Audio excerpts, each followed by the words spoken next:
Ladies and gentlemen, go in, Jeff.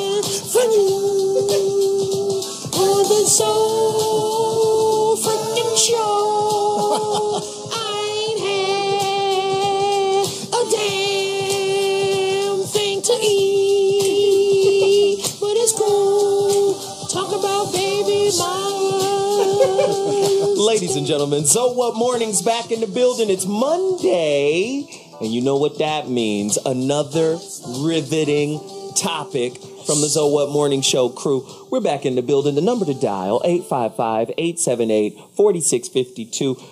When I tell you this topic is bananas, when I tell you it's crazy, it's out of control. Stratosphere. Listen, if you're in trouble and you need help and you got a story to tell, you got to call this line right now, 855-878-4652. Now, as is commonplace, books.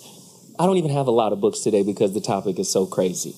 I don't even have a lot. So let me just run through them real quick. As you know, The Rebirth of Seeds is my book. Please, please, please do me a solid. Go to my website right now. This is a call to action. Go to my website right now. IamZoeWilliams.com and purchase a copy of my book. This is how I stay alive. Isn't that terrible? For just 32 cents a month, you could help oh, no, I'm just kidding. Feed Zoe's family? Yes, you could help. Again, Just Listen and Real Influence, both by our good friend, Dr. Mark Goulston. Please participate in this man's movement. It's no joke. He's very insightful, very wise, and he's invaluable. We couldn't find another great white man like him. No. With that said, please support his works. And also, Jeff Brown is wearing my homeboy from Ram Omar, right? This is dope. Man, it's crazy. It is a split shirt. You have George Washington on one side and the great Pharaoh Pianki the Great on the other side.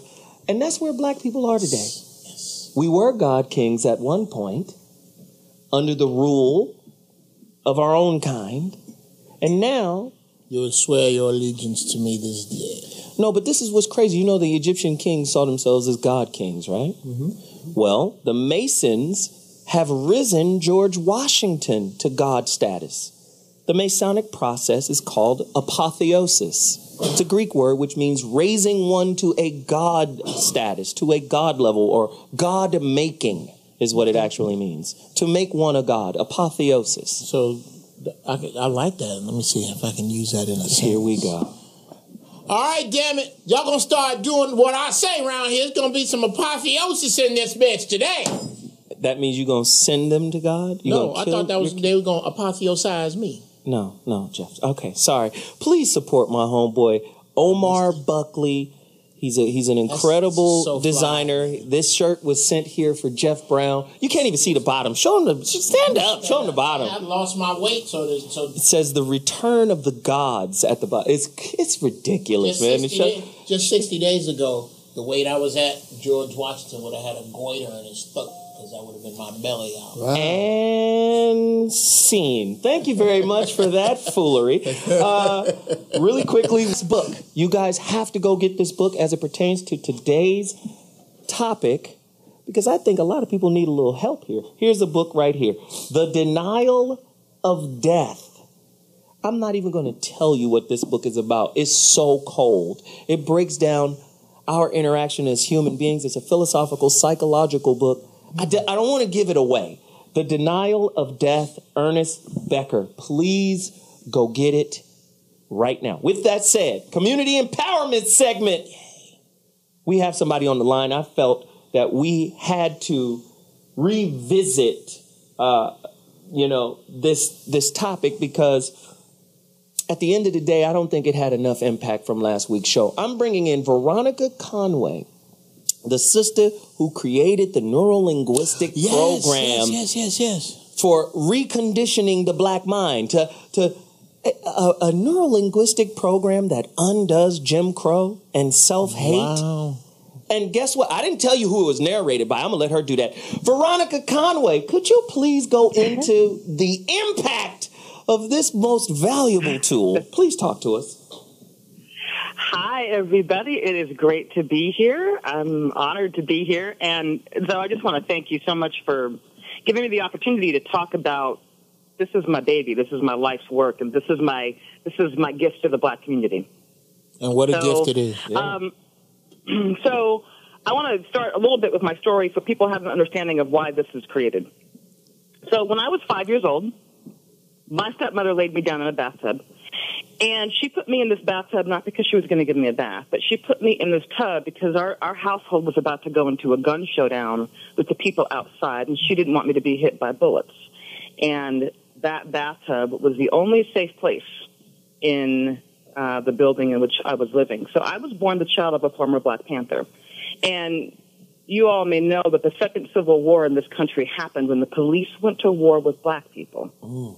And I was a child of that war. So before age 7, I attended school under an alias. I experienced death threats against my life. My father went to prison when I was 7, and he's still serving a life sentence today. But something interesting happened, because after our household got arrested and after I had a stint in a foster home, and even though my dad was in prison, I witnessed him living like a free man, even though he was incarcerated. Wow. And I saw so many of our brothers and sisters walking around living lives of incarceration. So I began to ask the question, what's the difference that makes the difference? Is freedom a function of your circumstances, or is it a function of your choices? And so you can ask Nelson Mandela that, and you can ask Mahatma Gandhi that. Because despite their circumstances, they chose freedom. And so can we.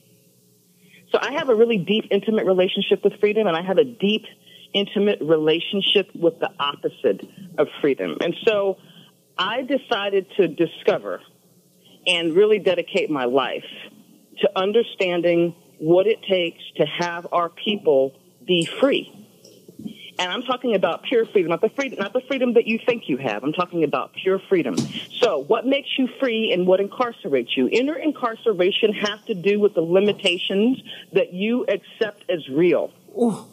I'll say it again. Inner incarceration has to do with the limitations that you accept as real. So we're born free, and we become domesticated. I said this last week. If you look at a lion in the savannah or one at the zoo, they have a different look in their eyes. The one in the savannah is moving differently because it's a jungle out there and there are predators all around. And the one at the zoo is waiting on her next meal. And so to be domesticated means to be tamed and to create dependency so that the animal loses its ability to live in the wild. And I know that everybody knows this, but it's a jungle out there for Black people. Whether you're in the inner city or the boardroom, the forces that oppose you are playing for keeps. Wow. And if you don't believe me, you can just look at how they're treating the most powerful Black man in the world. I'm not saying that you have to agree with everything Obama does, but if the opposition is willing to do whatever it takes to annihilate him, then imagine what they think about us. And so I think that in this time, it's a jungle, and you have to have the senses to live in the wild. Wow. And so the last frontier, the last place that we can do that is in our mind. We have to make a jailbreak from the prison of our mind. And so that's why we're doing this. That's why I created this. So can I just interject one quick second? Yes. You guys don't understand. This is why I had to highlight this again. It's so important that you understand. This thing comes with a 55-page playbook. Are there any other little angles that I'm missing? Are you narrating this thing? Are you walking us through this process? Well, who's talking on this? It's funny. My dear friend Iyanla Vanzant, who I introduced to neuro-linguistic programming. Iyanla Vanzant is the host of Iyanla Fix My Life, and she's buddied up with Oprah now. She's my dear friend, and I introduced her to NLP. Wow! And so she came in and narrated this. Wow. And to recorded all of the intros and outros and tells the story. So it's 9 tracks. It's a downloadable program. It's got 9 tracks. They're about 20 for 20 minutes a day.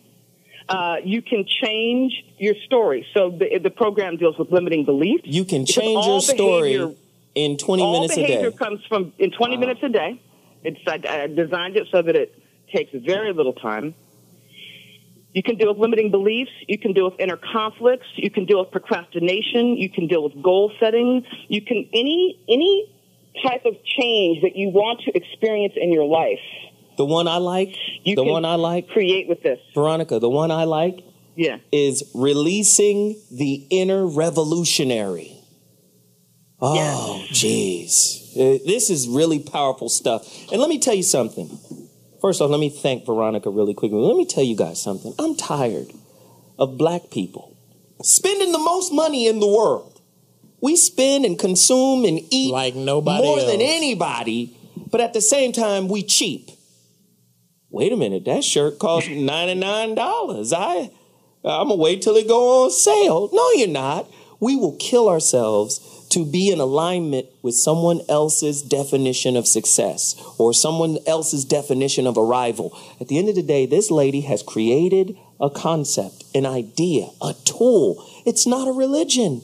It's not a belief system. We ain't got to sell bean pies. We ain't got to wear bow ties. This is something, no disrespect to the brothers. I love the brothers. But I'm saying it's not a religion that will indoctrinate the mind. It is a freeing tool and not a limiting one. The word religion itself, it means to bind. If you look it up from its Greek and its Latin, it means to bind. This is a freeing agent and not a binding one. Veronica, let me just say I appreciate you. That's right. I appreciate you for coming on and sharing and revealing that. Black Mastery, where can people get it really quickly? People can get it at www.blackmastery.com. One more time. Say it again. One more time. Blackmastery.com, and I will make a special invitation to your audience today. The first 10 people that sign up can come and do a free coaching session with me. Wow. She's the business. A half an hour with me will change the game. You know what? Wow, she's the business. Can we do something like that and have you try to coach me? Boy, what a horrible vacuous black hole that is. Yeah. But yes, I would love to like. Can you like coach me and I can report back to the show? Yes, that would be dope. No, she's coached me. Absolutely. It's ridiculous. Absolutely. Okay, well, yeah, we got to get her. I got to get her a hookup. All right, then. Listen, we're about to take a quick break, but when I come back, the topic is nuts. It's off the charts. We'll be back at 2.2. So What Mornings. Holla at us.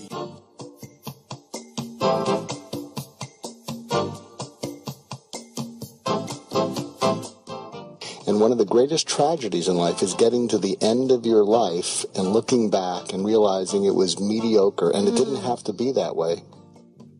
The number one reason is people are unwilling to listen and care about what's important to the other person. But what if you could be someone who dared to care about everybody in your life? When you're in love, smoke gets in your eyes. But when you're anxious, you talk more than you listen. I asked my wife a month ago, I said, I don't know whether to have an affair or buy a motorcycle. And she said, if you have an affair, I'll kill you. If you get the motorcycle, you'll kill yourself. Go with the bike. That's hilarious. His best joke ever. Ladies and gentlemen, Dr. G's Toolbox. What do we need to know about our lives, our relationships? Talk to us, Doc. Don't buy a motorcycle for your midlife crisis. Okay, but actually, what we all need to do is to practice wait. But you don't practice that on a radio talk show. What wait stands for is, why am I talking? And here we jump in because we want to keep things going. And when you're talking, what's important is to try to be a plusser and not a topper. And a plusser is when you add to what the other person's saying. And the way you often do that is to say to them, say more about that. Or really, or what if such and such? If you want to make a transition from what they're talking about to what you want to talk about, say, well, what if such and such? And you can shift it. And that's being a plus. You're adding value. The problem in this world is we are too often toppers. So you'll say something, and then I'll compete with it. So you'll say, oh, my son's playing on his high school team. I'll say, oh, well, so is mine. Mine's out in in the camp with the my son is LeBron James. Yeah, that's right. and there's that temptation to be a topper, and try to resist it, because there's also a saying: try to be more interested than you are interesting. Try to be more fascinated than fascinating, and I don't know how that would run on a radio show, but it'll make your relationships a lot better. And what's the acronym again? Wait. Why am I talking? So if you could sort of pause. In fact, when Veronica was on, one of the things I wanted to ask her, and she's not on, but let me ask you. She'll be back. But let me ask you guys. I think one of the most difficult things for everybody, but you tell me about the black community, is being able to just pause. And I think one of the reasons we have problems pausing is that when you are reactive all the time, your being reactive is what holds you together. It doesn't move you ahead, but it holds you together.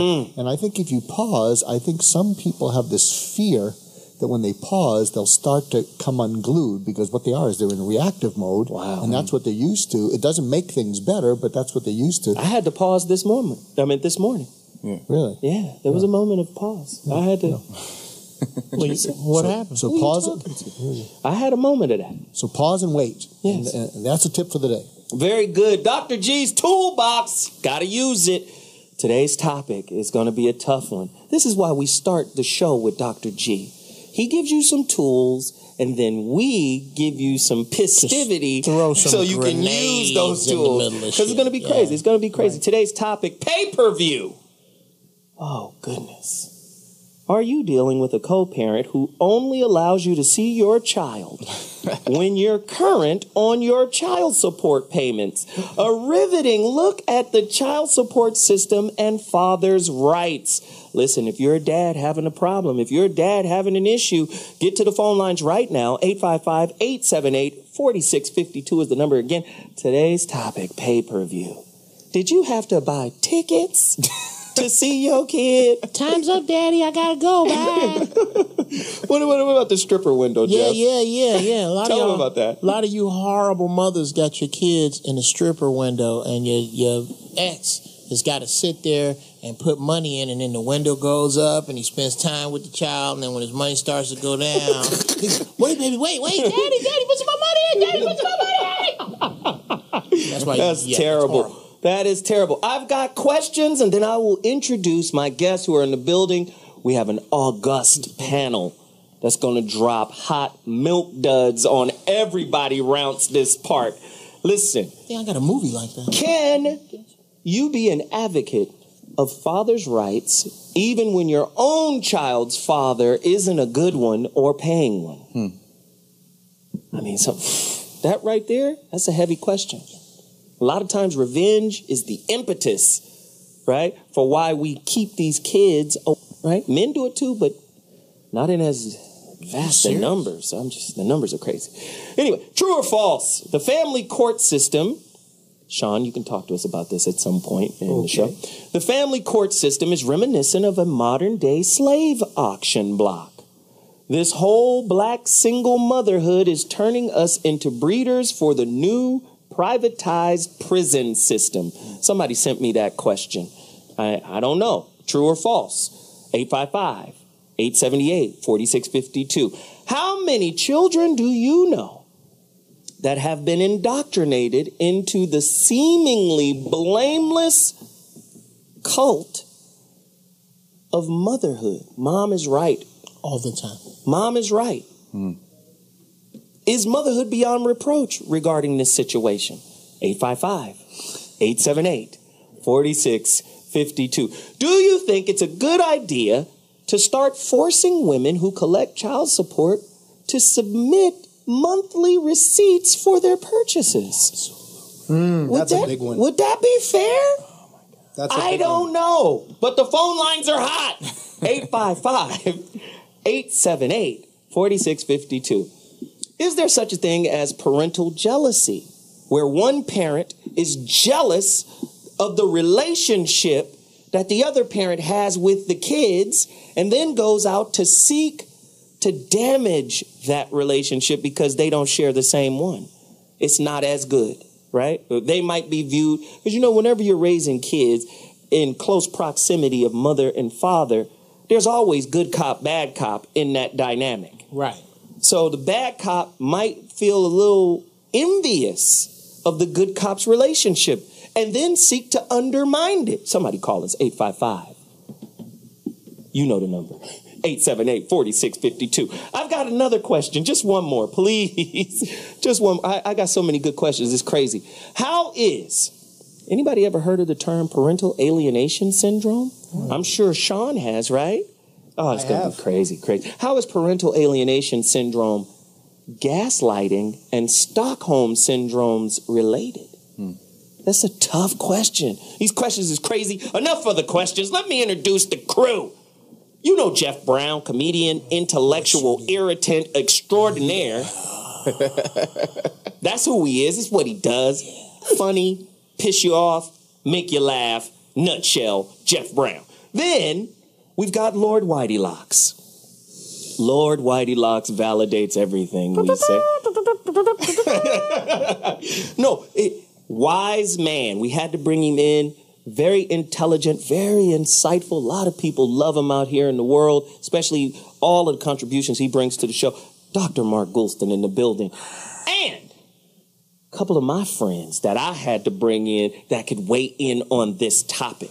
Young brother I met many, many years ago when he was just a young seedling, sapling coming out of the ground, and I knew he has the light of the Lord on him. He shall affect many in many ways. The force is strong with this one. Good. Yes. Author, poet, lecturer, teacher. The dude is, man, you don't understand how cold. I just like to line up with cold folk. He's a cold cat. If you never heard of him, you will know about him now. HBO Def Jam poet, Ice Life in the building, town business. Welcome to the show, brother. You laughing? He laughing at his intro. I'm sorry. I put too much on it. No, it's fine. It was good. Okay. No, you left out a couple of things. A little understated. right. And also author of I Want Out. Wow. It's better this way. Move on, make smart choices, and transform your life. What you need to know about managing divorce, custody, child support, and family court.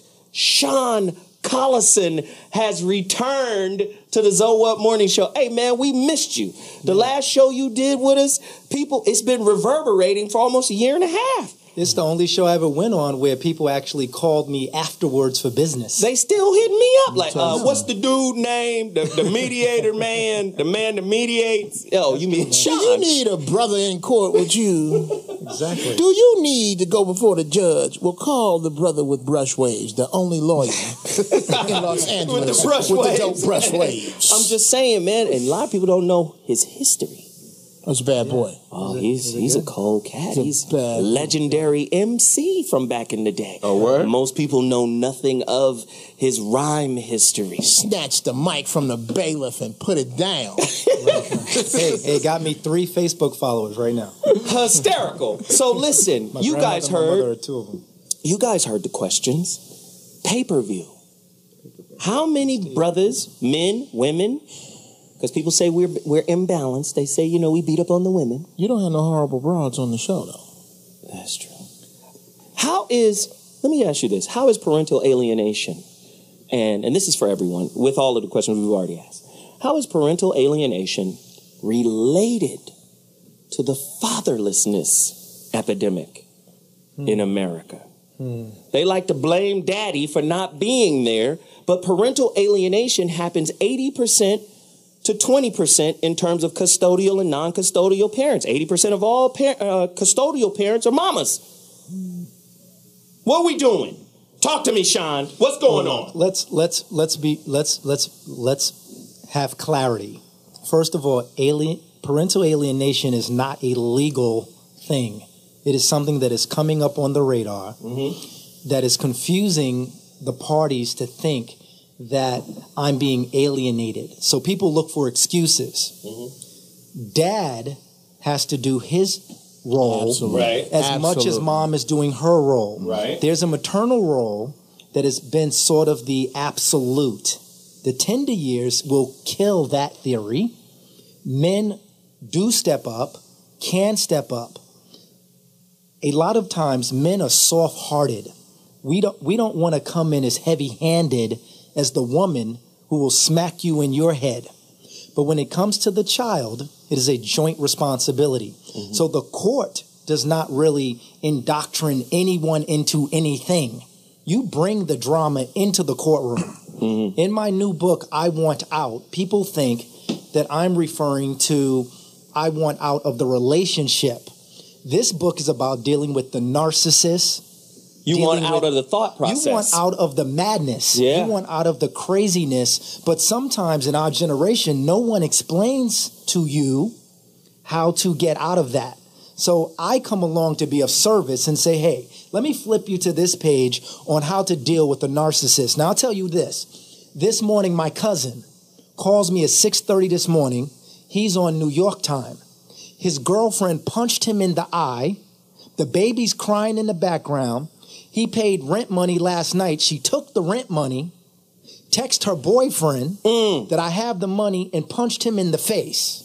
Wow. He's calling me at 6:30 because the time difference. Yeah. Right? So I immediately said to him, collect yourself. He said, my blood vessels popped in my eye. I need to know what to do. I could have told him to Google my book, but he didn't have time. No. Right. So I said, what I want you to do, get your keys, tell her, she's screaming in the background. I said, look, I want you to walk out the door, tell her you're going to go calm down, and you're going to collect yourself, and you'll be right back. Because the last incident they had with the police, when he called the police, when he got beat up the last time, she called the police too. So 2 cop cars showed up. Yeah. She went in the bathroom and cut her wrists with a little thing so it bled a little bit. Yeah. And punched herself in the face. Yeah. So when the cops rolled in, they said both of you can go to jail, press charges on each other. Because of the injuries. Right. But there was no victim. They were both a victim. So I said, you have to escape that this time. He's been a stay-at-home dad. He's 20 years old, working at the car wash, and she's trying to work at a big law firm. So he feels she has the upper hand, but he's in a rage. So I said, calm down, get out the house. She took the car keys, held them behind her back. The number one thing we're going to try to do when the woman takes the keys, we're going to try to get them. When you try to get them, you're going to scratch her, and she's going to have bruises. Right. When the police show up, she shows her bruises. You are going to jail. Yes. So you have to be smart. Yeah. Right. This is all about knowledge. This game has been going on. This is a $50 billion business, family court. Wow. It shouldn't be called family court. It should be called mama's court. Well, there's a movie out called Divorce Corp that exposes the family court that came out. It went straight to DVD because no one wanted to go and watch a movie about court. But it's called Divorce Corp. But I talk about it all in my book. The narcissist, the bipolar, parental alienation, and should parents give up receipts? That's a good one. Wow. Ladies and gentlemen, it's getting crazy early. Oh! We'll be back at 2.2 pay-per-view. Holla!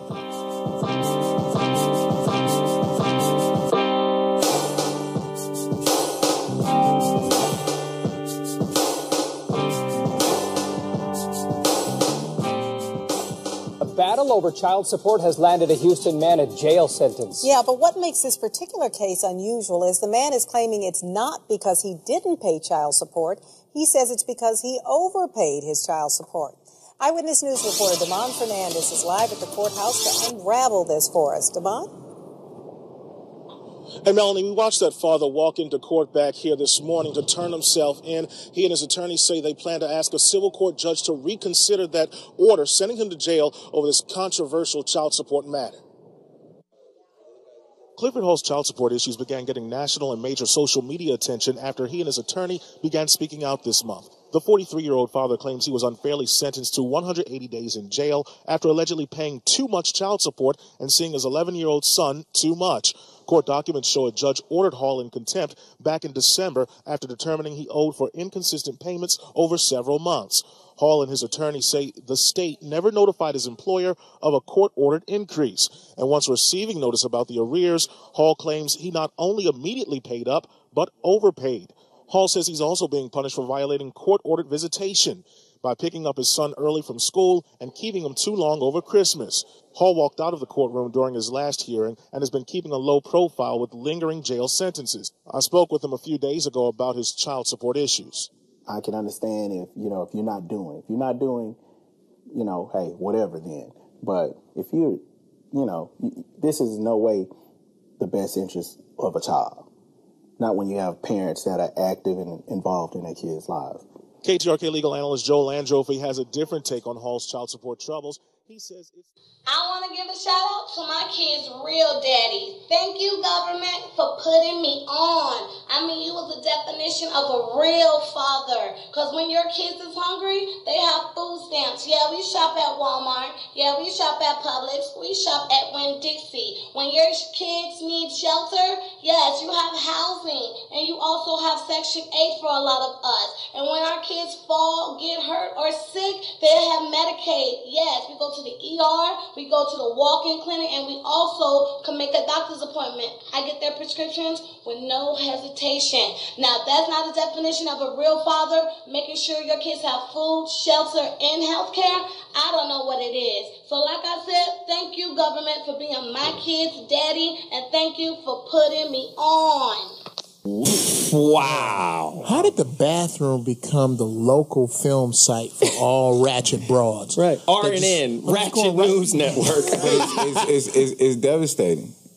Talk to us. It's devastating, and watching that, it brought on for me, you know, the larger ramification of this issue, which is how it impacts our families, therefore how it impacts society. How we, when we talk about black folks, function in society. So on one hand, there's an issue like, so for example, around the way in the hood, there's two things you can't be.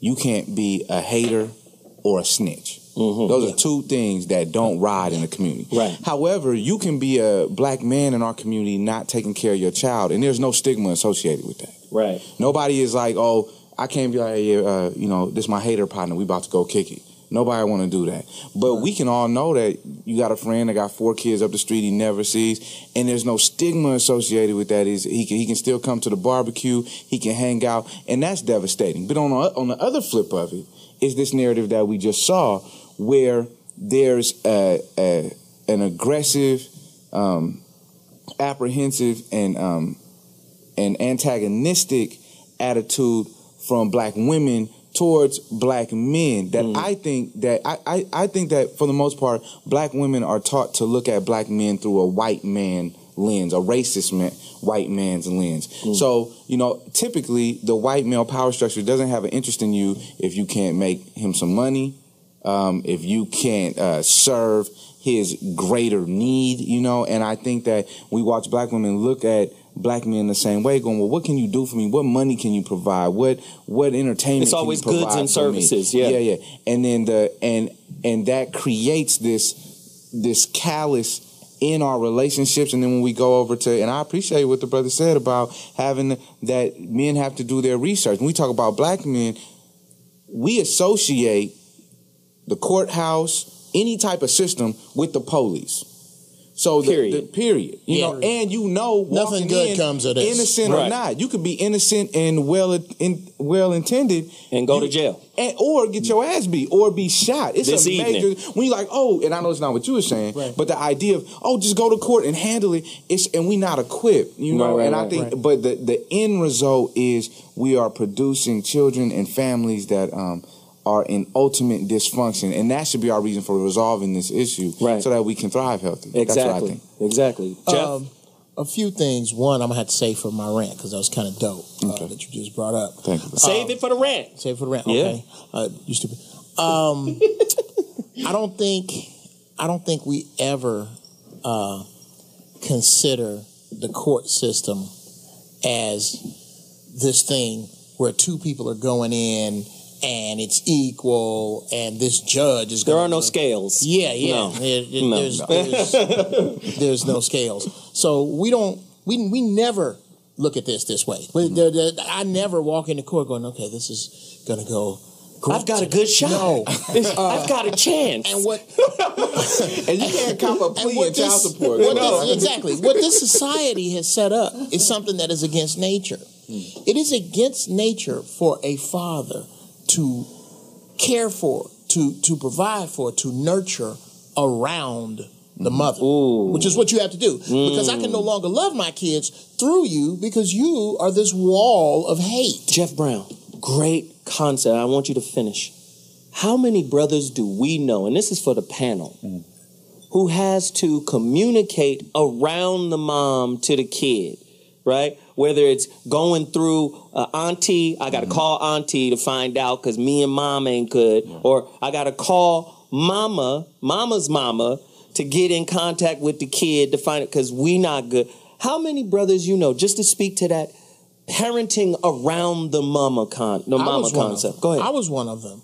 But like my man Sean said, you have to really deal with this system, and you can't bellyache about how crooked it is or how crooked you feel it is or how it works. There are certain things that you can't bring to it.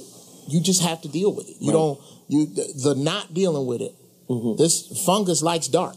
It's going to grow. It's going to grow. If you keep this in the dark of your circumstances, it's not going to get better. Your kids aren't going to get younger. She's not going to get nicer. You got to deal with your shit. You don't have a point. And to speak, and then back to you, Sean, and then the doc, to speak to what Ice was saying, I think, I'm going to disagree just a little bit. I do think there are pockets of brothers across the country that we check the dude that ain't what we are, that ain't really up to snuff. But where I will agree is there's not a uniformity across the board in terms of we all ain't dealing with you, right? Sometimes men are more like, that's your business, man. Handle your business. I ain't in your, But I think if there was a uniformity, right, where you see back in the day with Jim Brown, them dudes, Ali, all them guys came around Ali to support. They weren't gonna let Ali be a deadbeat. Right. You understand? They weren't gonna let that happen. So we don't have that kind of uniformity. Now we have a kind of singularity going on. But in pockets, there are groups of brothers that won't allow that kind of dad to come through. You feel me? Doc, what do you think? You don't understand the black experience, but you will validate it with what you're about to say. Well, something I do understand. This is just another tip when you're dealing with an emotionally tense situation. I wonder what Sean would say.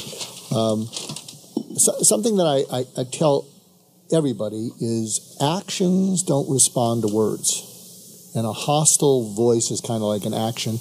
It responds to consequences. So the key is pick something that's not overkill or underkill. So like what you're saying to your friend over the phone is this is escalated. There is no words. The consequence is put space between you and the other person, put space between them without any chance of their bruising themselves. And so I think the key is if you can pause and think of all the actions that the other person's taking that can ignite you, think of all the potential consequences ahead of time that you could do. The counter actions, don't do overkill because then you have to take it back. Don't do underkill because it's ineffective. But come up with actions that will respond to that. And what I'm hearing is, geez, and I guess I don't know, some of the white experience is the same. When you have kind of a dominating, controlling, has to be right mom, and all they understand is you agree with me. Anything different, and there's hell to pay. So how do you does understand the black experience. So how do you deal? Black, ain't you? Yeah. How do you? But that's how do you deal with that? Right. It's my way or the I dated highway. one of the Pointer Sisters in '81. Right after the filming of Car Wash.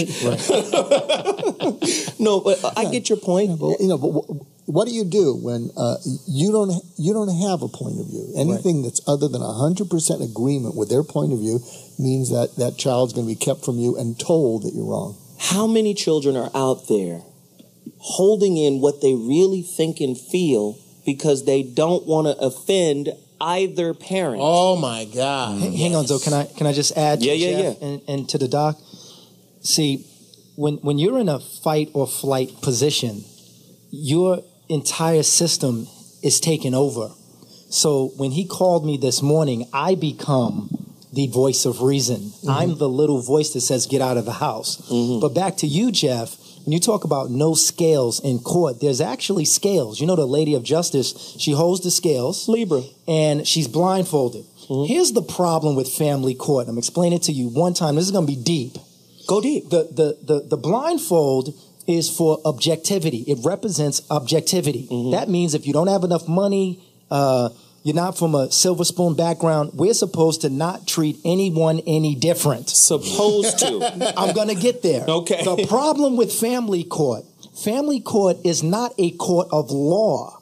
It is a court of equity. What happens between you and your spouse is subjective because it operates from each one of your point of view. So when you walk into a courtroom, you want to explain to the judge what happened to you, which is subjective because the judge wasn't there. There is no objectivity. There's no absolute. So now it comes down to equity. That's how OJ got off, because it wasn't what happened, it's what you can prove happened. Wow. So when you go into a court thinking you're right and it's going to be a good day, the reason you never feel that way is because the judge is not analyzing law in family court.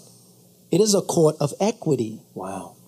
I would also. That's why if I get the better lawyer, I'm gonna beat you every time. Because you get it. We gonna twist it. It's not about the truth. Man, in this book, I'm gonna tell everyone, if you want to win, get the book. If you want to flip it, get the book. Because see, you have to know what the enemy is doing at all times. Can't beat him. So listen, joining him. This is what we got to do really quickly. We're going to break, but before we go to break, can mothers become a type of deadbeat parent? Of course. By keeping the father / non-custodial parent away from the children because of lack of pay. Is that deadbeat parenting? Somebody call me in 2.2 seconds. I'll be back. Holla! Parental alienation is on the rise. If you're worried that your child is a victim of parental alienation, be on the lookout for the following behaviors. Brainwashed by lies. These kids are basically brainwashed by their parent and now regard their targeted parent as the enemy or as a worthless human being. Tragically, I have seen such division lasting for decades and causing fundamental emotional damage that cannot be repaired. Contempt, rejection, and disrespect. The child makes unkind comments and acts with contempt, rejection, and disrespect for the targeted parent. These comments are often irrational, insulting, and traumatizing to the parent who feels helpless and hopeless in stopping the madness. Rehearsed answers. The child has been taught what to say and do to hurt the targeted parent as much as possible. In fact, he may exaggerate the faults of the targeted parent to justify his actions. Long-term damage. There is minimal data on the long-term effects of such alienation on kids. However, we do know that the earlier in life the separation from the parent occurs, the more traumatic it is for the child. The basic tenets of loving relationships, trust, loyalty, and forgiveness are never learned, and the child may struggle to build a bond to their other parent for a lifetime. There are several steps that you can take to preserve your relationship with your child. Educate yourself.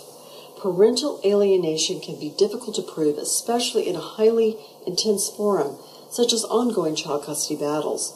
There are several books, though, with great resources that are must-reads for parents who are ready to fight back. Remain calm. Understand that you have been systematically undermined and that you are going to have to remediate the situation. Focus on what you can control and don't stress about other factors. Do not lose your temper, reject your child, or insult your ex in front of your child. Don't play into their hands. You'll only fortify their case if you lose your temper. Work with great experts. Hire a psychologist and a lawyer who are proven experts in parental alienation. The therapist must acknowledge the massive psychological impact such alienation has on the child and on the targeted parent. They need to help you remain game ready as you navigate this process. Your attorney needs to possess a solid understanding of this type of emotional abuse and how serious it is. Substantial legal skills and great strategies need to be brought to bear to fix this horrendous issue. For more information and tips, please follow me on Twitter at Dr. Gehring, friend Gehring Up on Facebook, and visit my blog at GehringUp.com. I'm Dr. Sylvia Gehring. And this is why I say it's a damn game, because it's split down the middle. You have some psychologists and clinicians and psychiatrists that acknowledge and recognize a burgeoning syndrome. Then you have others that argue and say it's not a syndrome. There's no science to back it. But what we have are living, fractured families. That's what we have on board. Now, I know a gang of brothers. I got my homeboy Poet. does a lot of rhyming and stuff. We play a lot of his music. This dude here has been through hell and high water. I mean, his youngest kid is on, they done gave her meds. They done put her in all types of, medical supervision because she's been revolting against the mom because the mother has always disliked the dad after the child was born. So she did everything in her power to undermine, to relabel, to say his family ain't good. He ain't about nothing. The child's grandfather slapped her in the mouth like a grown-ass man because she spoke out against the treatment that her mother gave to her father. All she knows is every time I'm with my dad, it's good. It's meaningful. It's purposeful. I'm happy. There's something happening. Next thing you know, promiscuous early on. Next thing you know, running away from home. Next thing you know, trying to get back with dad any kind of way she can. But she knows my experience with dad undermines the narrative that came from mom. This is what I mean by can a mother, because this motherhood is some God shit. Yeah. It's some spiritual stuff. So if there is some evil, some bitterness, some enmity that's intermingled into the parenting, is mother not the worst parental scud missile ever created? Somebody speak on that. Let's go deeper. I think that there's go ahead.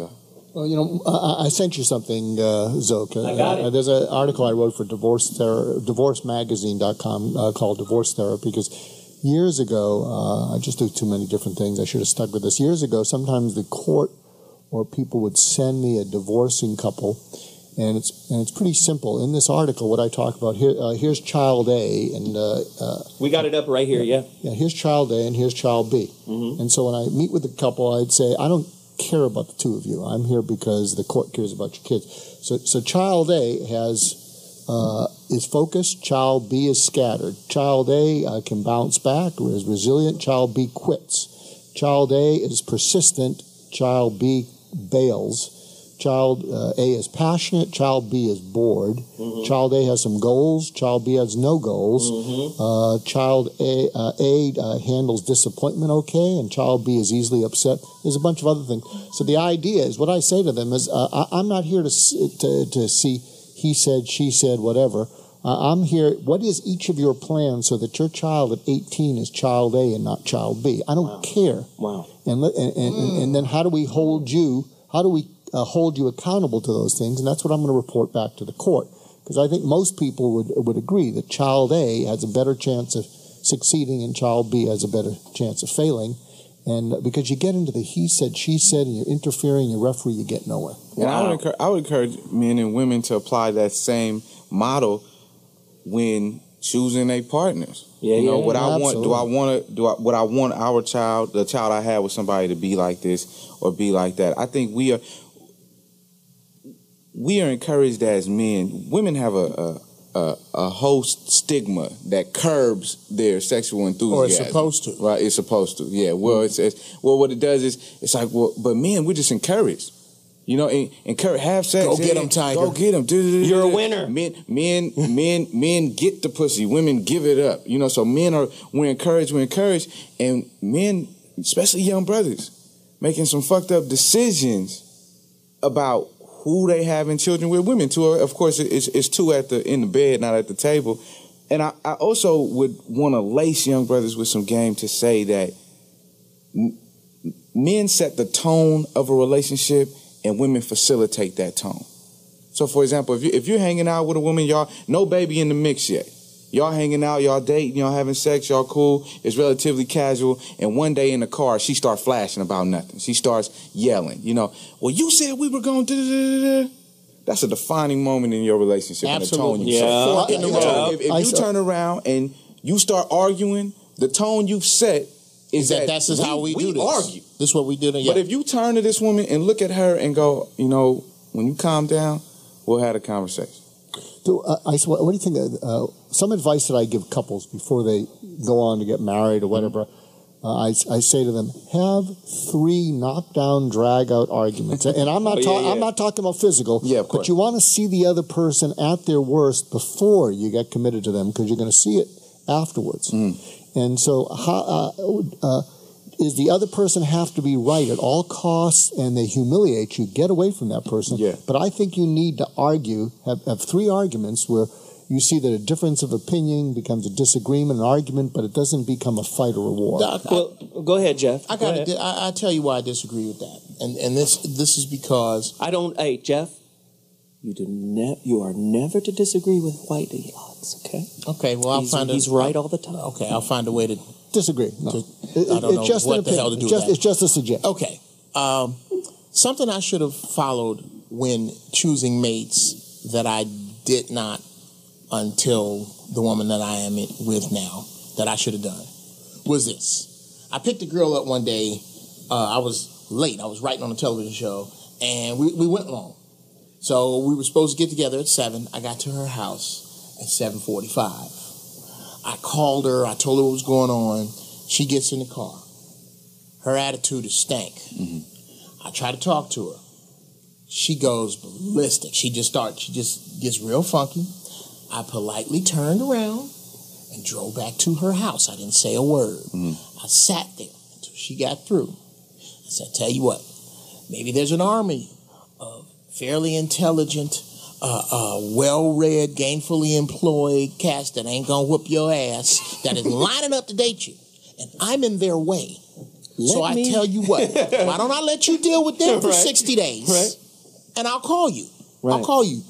I didn't take that course with relationships. My point being is that I don't believe in having knockdown, dragged out. I've been with my wife for 5 years now. We have never. We don't. That's not how we resolve conflict. So you just stopped at the beginning. Good. We stopped at the beginning. So listen, when we come back, our resident wise man, the Magi, has entered the fray.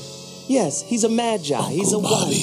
Uncle Bobby, author of Real Men Don't Play. When we come back, he gonna hit us with his old school wisdom like only Uncle Bobby can. You feel me? 2.2 seconds, crazy topic, pay-per-view. You better get current or you ain't gonna see your little boo. Holla!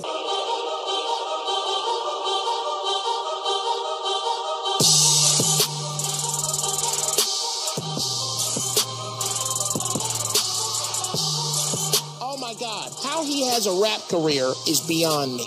I don't get it. And he takes his shirt off. Oh my God, he looks like 50 pounds of chewed Tootsie Rolls with his... All right. Now, you are in white fashion. You know white boys always leave the house like they finna help somebody move. Resist and defend the horrible hoes. There are some horrible people. And what you need to do is start policing your own.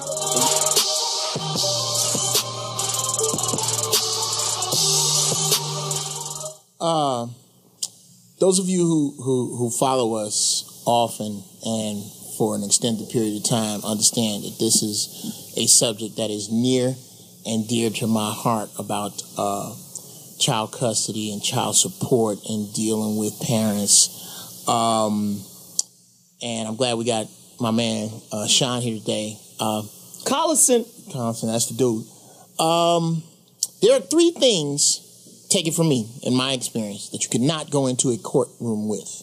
Right, wrong, and common sense. Those 3 things have no place in a court of law. The judge is not interested in your version of either of those 3 things. Virgin? Your virgin. He ain't interested. Yes, okay. Your virgin. You bringing your virgin in there.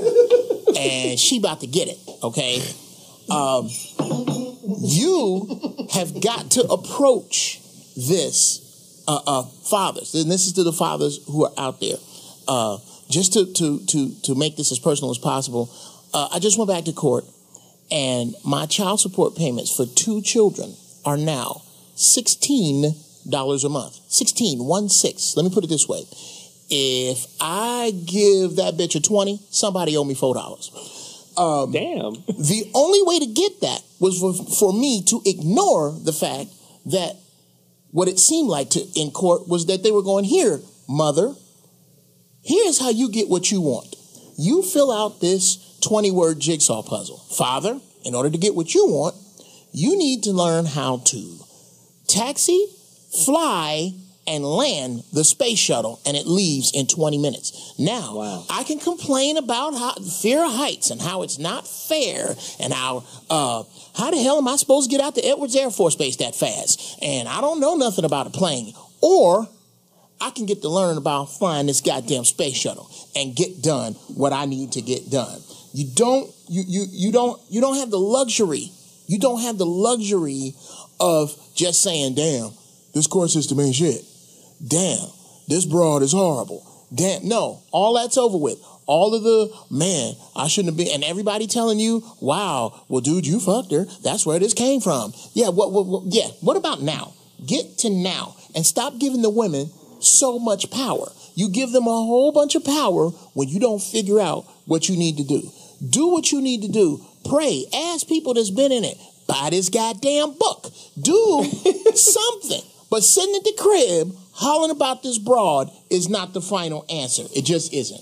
Wow. So I think what Jeff is saying, brothers, is ignorance is no excuse of the law. Yes, and the last thing I'm saying is that if a father with his child is the manifestation of God in that child's life, then you mothers keeping them away are the manifestation of the devil. Damn. And may flesh-eating gnats infest your front lace. Lace front. Your weave. May they infest your weave. Your wig helmets. Yes. Right. So with that said, author, all-around sage and guru has joined the show because he has an experience that, I'm telling you, it can speak volumes to what we're talking about today. Without further ado, my uncle is in the building. Volunteer family member straight from the state, Murfreesboro. Uncle Bobby. Uncle Bobby in the building. Talk to us about this, Bobby. I know you've been listening. Tell us what's going on. Give us some wisdom. Well, first and foremost, I can tell you what not to do when confronted with a failed marriage and the subsequent child support issues. My son is now 25 years old, and we have a very strained relationship because we never did live together. His mother and I divorced when he was less than a year old. And the biggest mistake that I made was to become emotional about the process. When we went to court, I got everything that I asked for except physical custody. And for the next 3 years, that's basically what it was. I would see him from time to time, and there was no real bond in the process. And after that third year, we had an episode, me and his mom, wherein we just could not reconcile our differences. And I basically told her I wasn't going to give her another dime to raise my son to hate me.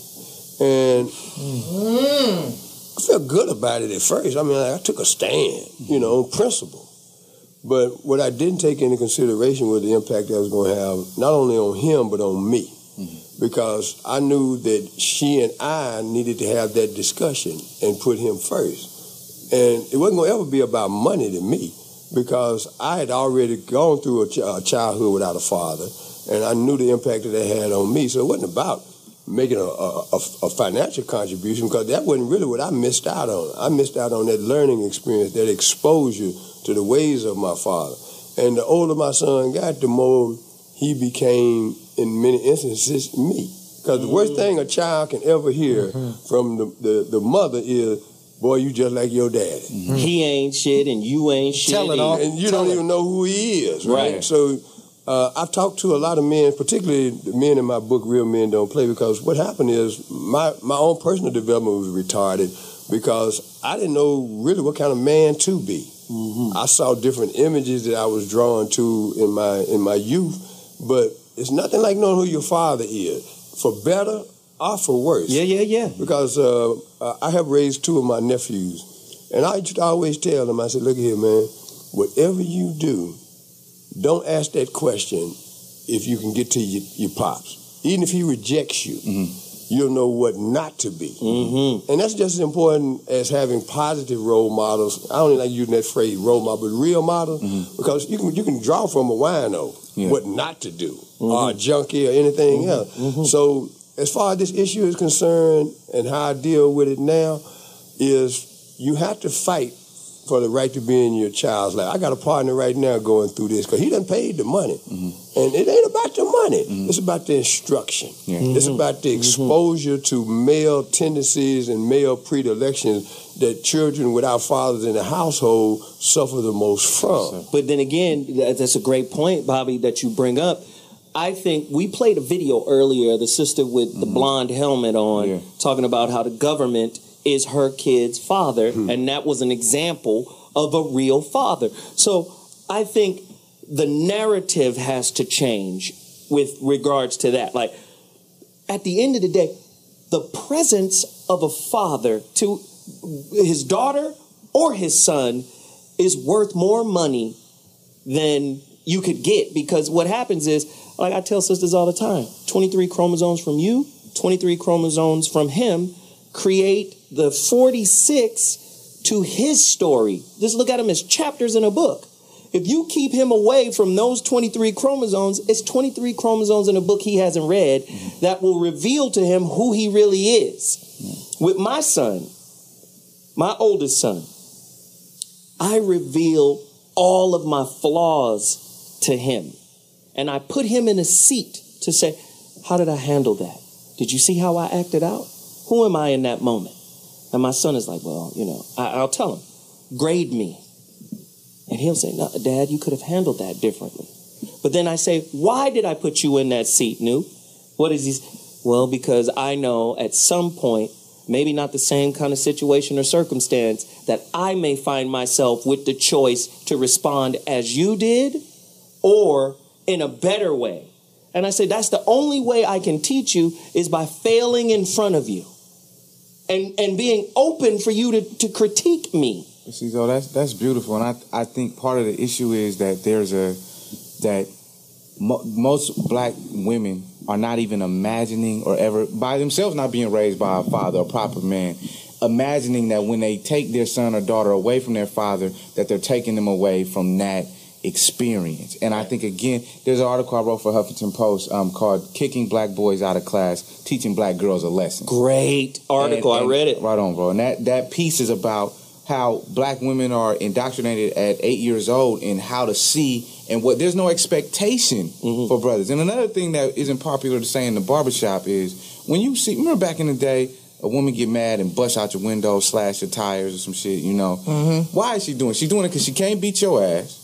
Because she can't stop you from fucking whoever you fucking. She can't get... So it's a power thing. Right. So what the state provides, brilliantly evil, to irritated, seemingly powerless black woman is, oh, well, here go another stick. And it's better than beating the car. And it's better than... I see. So I think, and this is what wouldn't be popular in the conversation, I think part of our ownership, if it's about the kids, and not to pick a side, but if it's about getting to the healthier situation for the kid, part of what we got to own is, what are brothers doing that put sisters in these positions where they be feeling powerless? Right. There we go. Let me just weigh in real quick. Yeah. You know, I love what Unc said. That is accurate. But when... So you brought up this 23 chromosome thing. Look, here's the deal, man. When you have a child with someone, it doesn't create a union between you and the other party, but it does substantiate a union between you and that child. Yes. From ground zero, you have to be involved with your seed. Right. If you want to keep it hood, we'll go with the seed. So now I'm going to raise my child and do everything in my control as the man in his life to be there.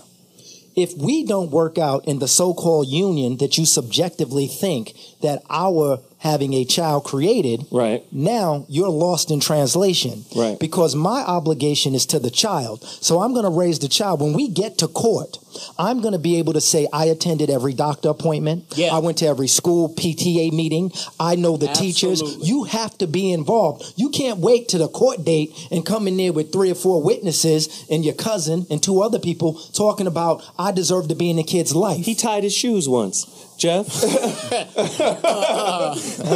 I mean, come on, man. Let's look at this as when we're talking about equality and equity and all of these transitions. I want to be at the hospital. You don't have to beg me. When we talk about the money, I'm going to tell you about this. Sometimes when my kid's mom asks me for money, now notice I've referenced her as kid's mom. There's been some things she's done to me and I want to call her a bitch, this, that, and the other. But when I think about when she says, hey, I need $100, I pay the money because that same $100, I'll spend it at dinner in Vegas. Wow. I give up the money, keep the peace, and keep moving. Wow. I'm going to make more money. Wow. Money come and go. I'd rather give it to my kids. Good point. Hate good on me point. if you want, but I'm paying my kids' future. I'm going to be there for them. And money comes and goes. It's not going to stop me. So we have to stop making excuses for the men. We have to can't let them off the hook. No, absolutely not. We got something coming too. All right. Should a shared parenting bill / law be passed in all 50 states like the one that was passed in South Dakota? For the receipts? Shared parenting out the gate. Out the gate. 50-50 out the gate. We'll be back at 2.2. Holla! Yes. Have I ran? Every time they done call, I come. I come for anything. It doesn't matter. These are my kids we talking about right here. My siblings. Nobody else's. I understand, and that's why I wanted to ask you. And you seem like a good guy. How many children do you have? Roughly 18. By how many mothers? 17. You can see why some people are going to say that's a little bit odd. Well, they'll be okay. They're my kids. I love my kids, and I can care less what anybody think about it. Are you able? And you have every right to have as many children. Right now. Are you able to pay child support? I can't pay no child support right now. They know I can't pay them no child support right now. Why you think I'm out here mentoring and talking to kids and doing all this stuff? It's whatever it is, man. You get what I'm saying? Whatever. Do you think you'll have any more children? I mean, you're a young man. Don't want no more kids. I want to be fixed. I got kids right now that's 15, 16, and 17 years. And there you have it. Yeah. Right. Orlando Shaw, right? Yep. That's the guy you were speaking about. That's right.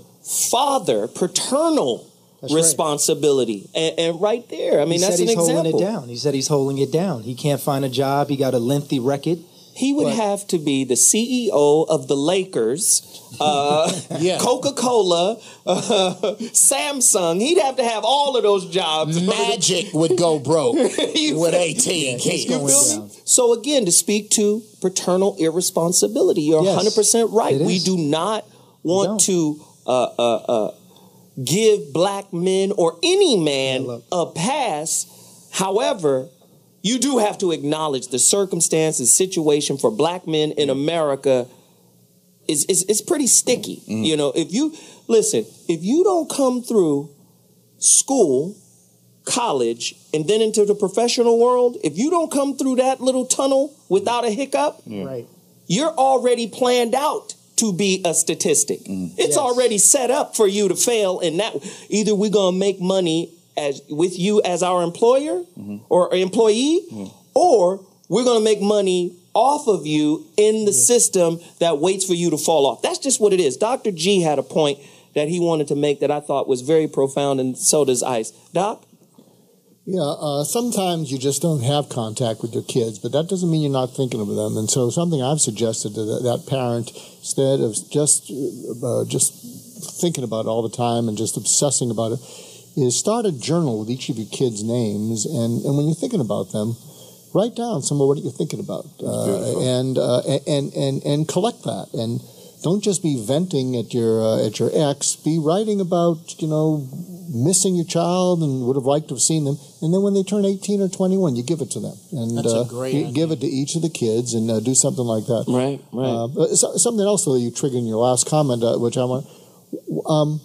What would happen if every time a man, black or white, impregnates another woman, we asked them, what do you now think your responsibility is? And what are you willing to, what consequences are you willing to pay if you don't live up to them? I mean, it'd be I don't know what they'd say. Right. Most people, you had a point that I thought was crazy about the deficit. When Dr. Goosen was talking, we kind of joke about the, the black experience, the white experience. But one thing that's really real is that, that is real. There's a disparity in our experiences, period. Mm. But black folks are coming from a dignity deficit in America. So our very beginnings here is the worst form of digging into our dignity.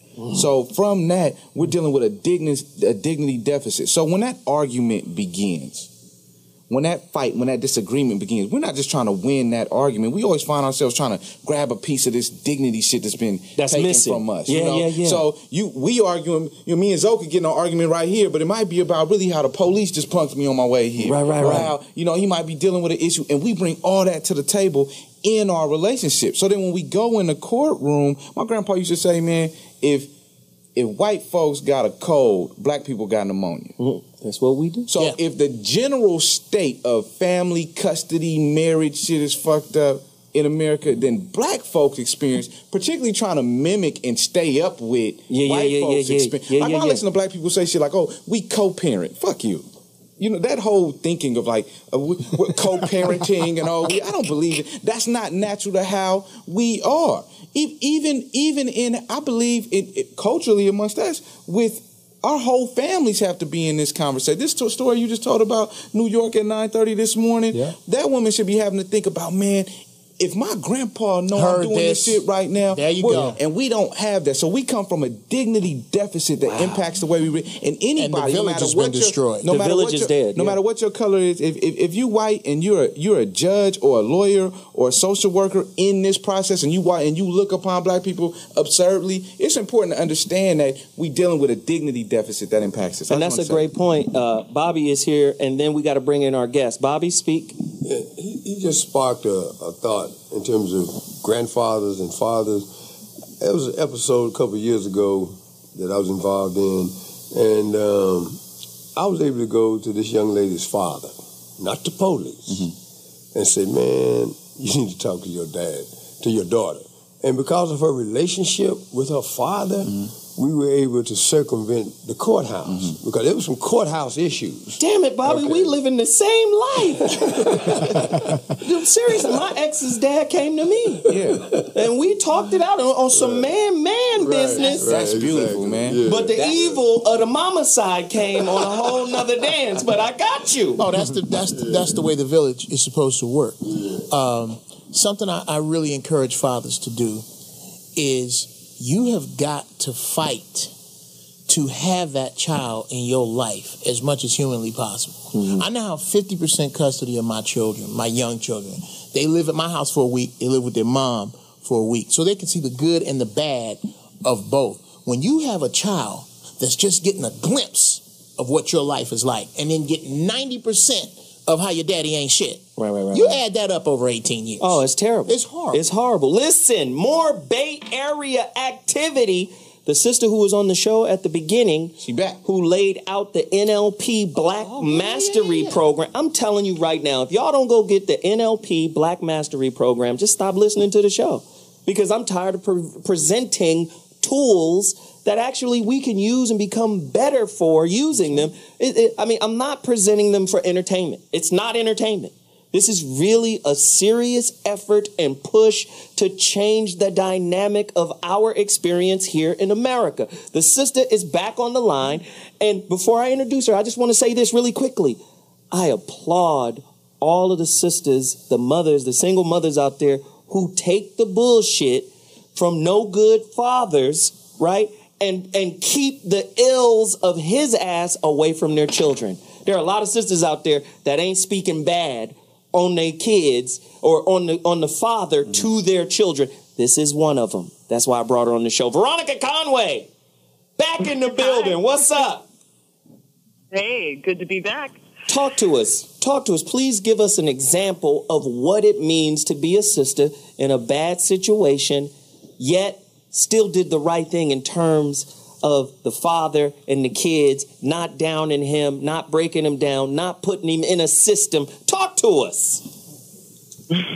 Well, I have 2 children, and I really appreciate that the brothers are standing up and having this conversation. I love y'all for that. I just want to say that.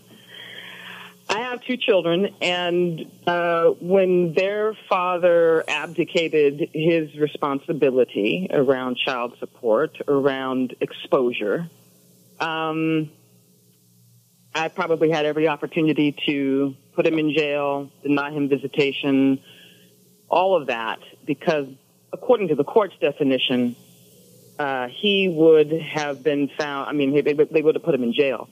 I think that the most important thing that we can embrace in our community is the next generation. And so we have to make our children and their sanity and their wholeness and their livelihood and their futures paramount. So I had to get very resourceful. We talked earlier. I heard you guys talking earlier about the village. When I put my daughter into college and was exhausted and tired because I was an entrepreneur and running businesses and raising them alone, I built a virtual village. I actually built a team of people, of interested family members, loved ones, experts to support us in getting her applied to college and into college. So women that are in that position can find that they can be very creative and resourceful if they decide to be. Now, I will say this: if you look at the numbers, if you look at the money, they say that it takes about $250,000 to raise a child in hard costs.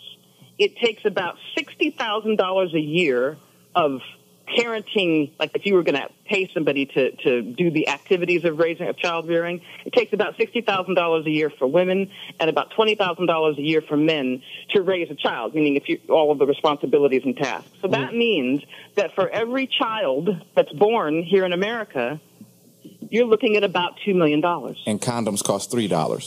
Yeah. Wow. And condoms cost. How about so before you lay down the ones that don't break, $2 million bullet. Like we have got to grow up enough as a culture and as a people to deal with that and come to some agreement, because that doesn't go away because either of us avoids it. That number doesn't go away. So let's do this really quickly. We have to deal with that. Yeah. Veronica, let's do this really quick. We got to take a quick break. When we come back, we're going to come back to you so you can finish that thought. So What Morning pay-per-view. Paying to see your kids. We'll be back at 2.2. Bodies a mathematical ratio. Some bitches is predetermined to get fellatio. No, I'm sorry, I can't do it. I agree. Chop that one up. Yeah, let's chop that one up. Hey, no. Let that ride a little bit. They talking. I don't care. I want to hear that music. Let the music play. That's the homeboy Chase Skizzer. A lot of people been asking about his record. Your baby mama is crazy. Talking that shit about how I am lazy. None of us can blame anybody, then blame the programmers. We just an alien ant farm. Yeah. Oh! We back in the building. So what is crazy? We've got a man council. This could have been the council in the Matrix right here. Right? This right here could have been the council at Zion. It is. Well, we would need some women. Yeah. Zion is a dirty hole underground. We would need some women. Yeah. Okay. So back to the topic. Pay-per-view. Great topic. The sister on the phone was laying out some cold information. Got a question for her. Yeah, you do. Go ahead, Jeff. Veronica, are you there? Yes, I'm here. Yes, ma'am. I agreed with or was on par with 97% of what you said. He has 3% to pick with you. Yeah, the 3% I'm not quite sure on, and you're going to have to talk to me like I'm 5, is how was the dollar amount arrived at where it cost considerably more to replace what a mother does than the $20,000 for a father. I didn't expect that. Those aren't my numbers. Those are actually the Bureau of Labor Statistics. Okay, what do you think? I think what it speaks to is you know, even though women are in the workplace, we tend to typically, and I'm not saying this is always the case, but we typically run more of the logistics, the medical care, just all the logistics of child rearing. If you add up what that takes and the amount of time, that's what they came up with was 60,000 and 20,000. I'm not saying it's any less valuable. That's just what they said. I think I understand what you're saying. Maybe perhaps in a vacuum, but if you have a situation where the children are equally with the parents. If this was two children or one child in a two-parent home, I'm not quite sure you could come to that number. Or if you have a child that spends exactly 50% of its time with each parent, that you can come to that number. And I think one of the chief problems is in this system is that like we talked about, the mother being beyond reproach, the mother somehow being on a pedestal with regard to what she has to do, how she has to deal. And I understand that her job is hard, but there are a bunch of fathers, the invisible demographic, a bunch of us dudes that are like, look, I'm trying, I think that's what this show is about. I'm standing on the outside, bamming on the door. I am trying to get in here, and this heifer is mad at me and keeping my kids behind her, which is why that number is that high. It doesn't have to be that high if she'll accept my help. And again, fatherhood has been marginalized. Absolutely. To the degree you will hear rappers speaking in feminist terms. Yeah. I want to make sure that my daughter don't need nobody. I'm a hustle so she don't have to need anyone. Or LeBron James, I'm glad my father wasn't there. I mean, he said that. Yeah. I'm glad my dad wasn't there. Fatherhood has been marginalized to the point where it's inconsequential. Mm-hmm. But then at the same time, fathers are demonized for not there. Yeah. I want to address this concept that men are supposed to climb Mount Kilimanjaro, Mount Everest, Mount Pinatubo, and all of the other mountains and volcanoes in the world to get to their kids, regardless of the situation and circumstance. We have to remember that men are human beings too. And one thing about human beings that is consistent, we all have limitations and breaking points. And we can't expect men to be Clark Kent, Jor-El, right? We can't expect him to be Kal-El, Superman, and be able to absorb and take in anything regardless of the situation and circumstances. Oh, forget the deck that's stacked against you. No, at some point we have to turn on the crusade button, organize and say, there are some gross inequities in this situation that we have to address if you want us to be that presence provider. That's the real currency. Any thoughts? I think that's a great thing to do to start the alarm. But between then and now, the houses are burning. Yeah. And I only say this because I screwed it up the first time. Mm-hmm. I have 3 adult sons who I took the every other weekend route. I took the here's my money. I'm going to be at this. I'm going to be at that. Mm-hmm. But you know what? There's a lot I wasn't at because I didn't know. Mm-hmm. I didn't even know it happened. Mm-hmm. So when this came about that I divorced again with these 2 younger kids, I was like, there is no way in hell that I'm going to run this script again. Right. I am going to when you go to school, when you go to your children's school, you tell them to treat your child as if it's 2 children. Everything you send home, you send another copy to my house. You have to be that involved. Right. When I go to my kids' school, I already tell them. I tell them day one. I'm talking about the brass, the principal, the counselor. I come in and say, okay, this your shift. I got them at home. This is your shift. Ooh, I like that. You understand? I expect of you hear what I give to them at home. You look out for them as if they were your own. That's how I come in. My daughter got it down to a science. Whenever there's an issue, she has it set up like, okay, this is a mom issue. Yeah. I'm not bringing in the nuclear missile because he going to come in and level the whole playing field. Right. So she got it. No, it's not time, Dad. Right. Just One more incident, and I'll let you know. That's how she got. Sean, go ahead. So here's some tips for the men out there. Zoe, what you're saying is you're involved. Yeah. You have to be involved, right? So you want to be involved. The other thing, if you divorce or whatever happens with your spouse, you're divorcing your wife, not your kids. Stay with your kids. Right. Stay close to the home. The other thing that can piss the situation off and create problems for you, if you bring in your new girlfriend too fast, or the new boyfriend, or boyfriend in the kid's life too quick. You don't want them at the drop-off pickup point. It's aggravating. Courts don't even like it. What about exes or the new boyfriend and girlfriends making parental decisions? Yeah, that's not even necessary. Even if you get married, sometimes stepmoms, biological mothers do not like step parents interfering. Be careful with that. But this all comes back to understanding also that the perception that when you take the kids, you're the babysitter. Don't let someone else's perception become your reality. Okay, so you have to be real careful when people are judging you. You're not supposed to judge anyone, but your opinion of me will not become my reality. So you have to change your perception and you'll change your results. Yeah, it's impossible to babysit your own damn kids. That's right. I'm not babysitting my own kids. Now, when you go into a courtroom, all you really need to do is, first of all, it's like golf. You know, sometimes you hit a golf shot and the first one's real bad and you hit the second ball and it goes straight.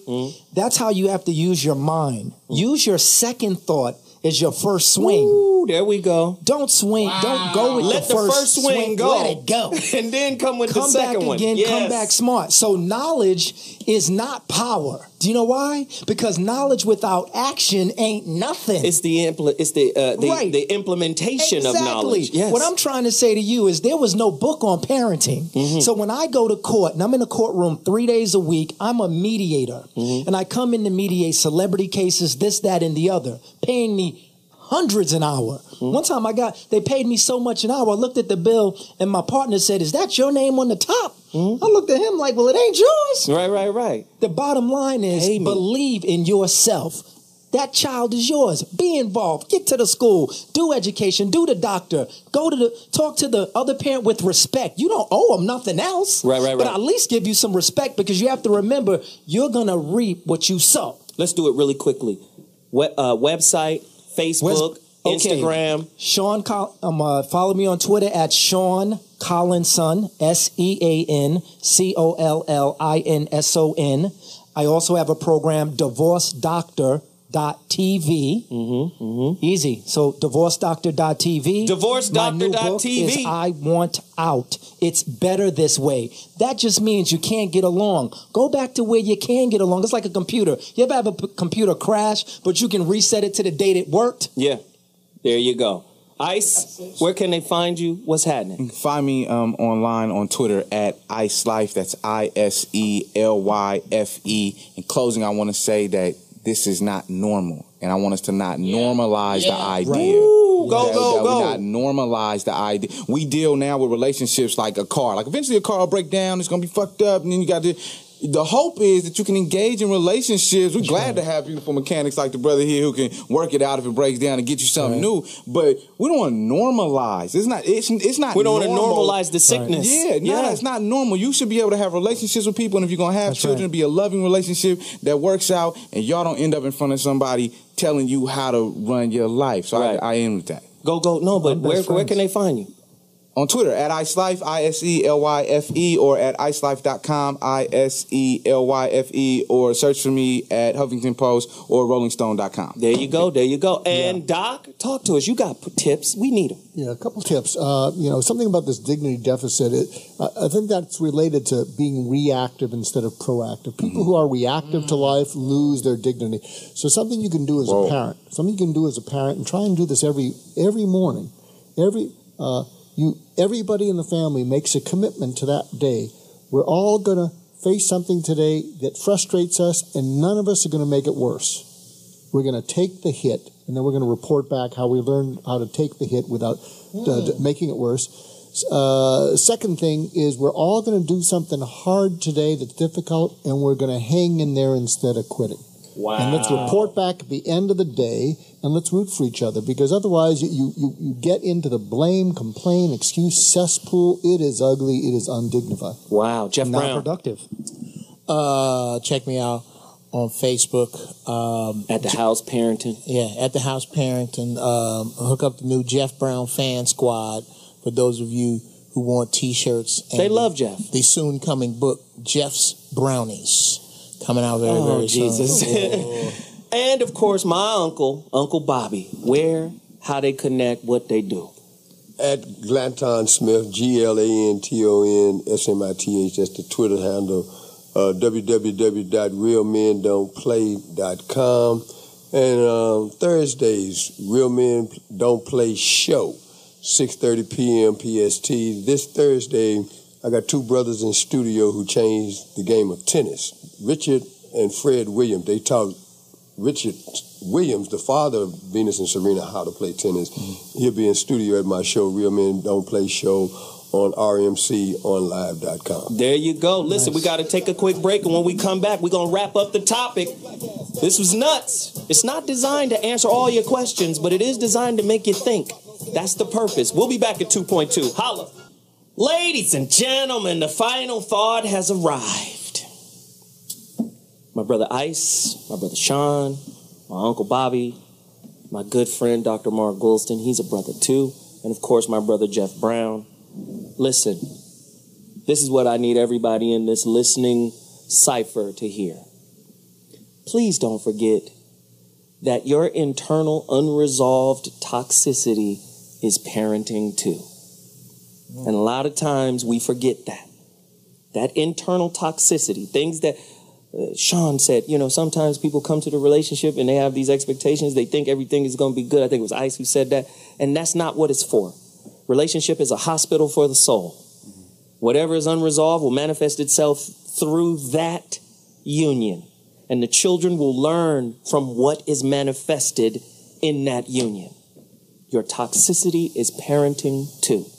And the best way to help your children understand and learn why toxicity is necessary is for you to acknowledge it outright. The do as I say, not as I do, doesn't work, right? The more honest and authentic and open and vulnerable you are with your children, the better the parent you become. Because now they can understand that, hey, you know what? Some of this toxicity is going to come with me as I grow, as I evolve. And because my daddy had a conversation with me about it, right? I'm ready. I'm ready because my mama had a conversation with me about her weaknesses. I am better prepared.